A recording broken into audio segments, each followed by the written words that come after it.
Assalamualaikum warahmatullahi wabarakatuh. Selamat pagi anak-anak. Bertemu kembali dengan Bu Nani. Pada pembelajaran kita hari ini kita akan belajar IPAS kelas 5 sekolah dasar dengan judul sifat-sifat cahaya. Adapun sumber referensinya Bu Nani ambil dari sumber materi dari Kemendikbudristek. Kemudian sumber gambarnya Bu Nani ambil dari elemen Canva for Education. Kemudian sumber musiknya Bu Nani ambil dari www.youtube.com.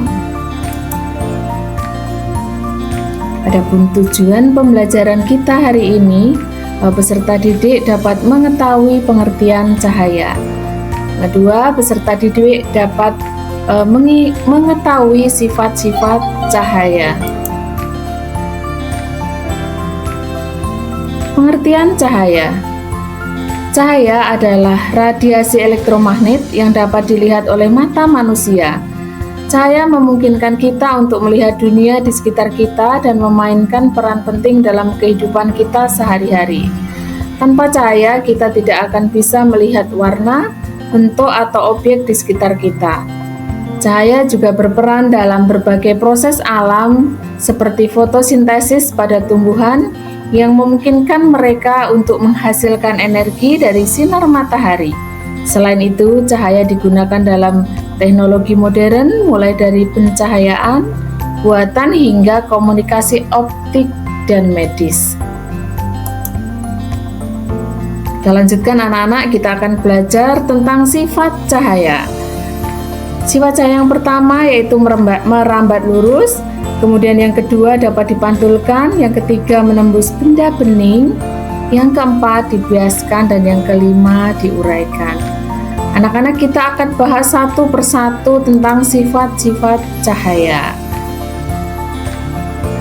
Pernahkah di malam yang gelap anak-anak menyalakan senter?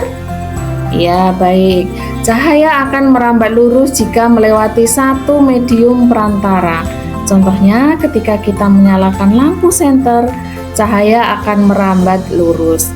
Nah, sinar laser juga memanfaatkan sifat ini untuk menentukan arah tembak senjata. Selanjutnya, cahaya dapat dipantulkan. Pernahkah anak-anak bercermin? Ya, tentu setiap hari ya. Nah, ketika cahaya mengenai permukaan yang datar dan licin, cahaya akan mengalami pemantulan teratur. Nah, contohnya pada cermin yang kalian gunakan sehari-hari untuk bercermin. Selanjutnya anak-anak, sifat cahaya yang ketiga yaitu cahaya menembus benda bening.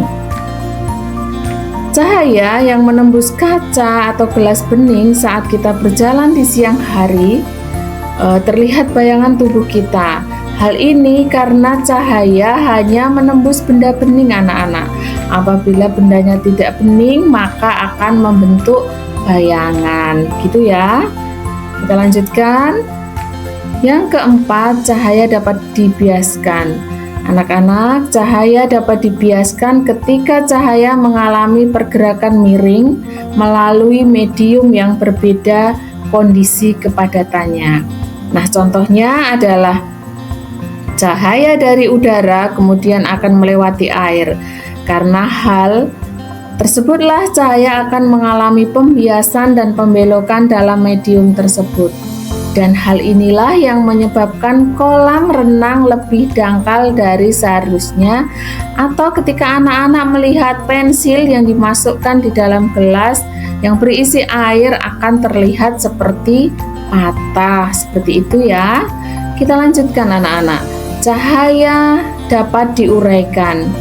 Nah, dispersasi adalah fenomena di mana cahaya terurai menjadi cahaya berwarna-warni saat melewati prisma. Contoh dispersasi adalah terbentuknya pelangi, di mana cahaya putih terurai menjadi spektrum warna yang berbeda dengan panjang gelombang yang beragam. Nah, pernahkah pelangi waktu hujan? Ya, bagaimana pelangi terjadi anak-anak? Pelangi terjadi ketika hujan diiringi dengan sinar matahari. Air hujan itu bersifat seperti prisma yang akan membiaskan pemanasan cahaya matahari menjadi warna pelangi. Jadi bagaimana anak-anak? Apakah kalian sudah jelas dengan materi sifat-sifat cahaya hari ini?